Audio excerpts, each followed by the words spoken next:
నేను మీకు చాలాసార్లు నా స్నేహితుని గురించి చెప్పాను. భవిష్యత్తులో మన గ్రూప్లో నేను దాన్ని ఆ సాక్ష్యాన్ని పెడదాం అనుకున్నాను. నాకు కొద్ది రోజుల క్రితం ఫేస్బుక్లో ఆ మిత్రుడు మరలా నా ఒక్కడికే కాదు, తన పోస్ట్ ఒకటి పెట్టాడు.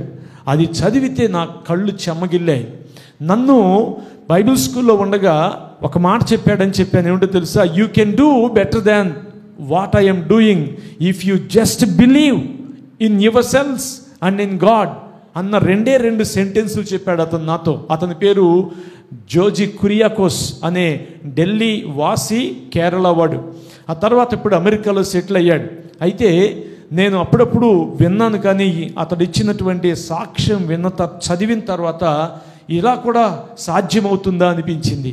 6 సార్లు డెత్ వరకు వెళ్ళి వెనక్కి వచ్చాడు. క్యాన్సర్ 6 సార్లు రిపీట్ అయ్యింది ఆయనకి.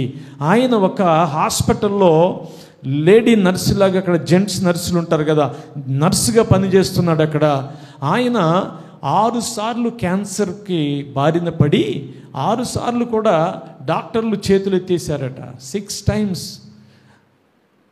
నేను మరణానికి దగ్గరగా వెళ్ళాను 6 సార్లు, కానీ ఆ మరణాన్ని నేను జయించగలిగాను, వ్యాధిని ఓడించగలిగాను బికాజ్ ఆఫ్ మై ఫెయిత్ అన్నాడంతే.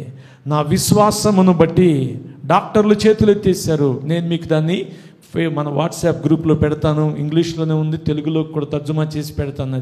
అది మనందరికి కూడా చిన్న కష్టం రాగానే, చిన్న బలహీనత రాగానే, చిన్న సమస్య రాగానే చేతులు ఎత్తేస్తున్నాం మనం.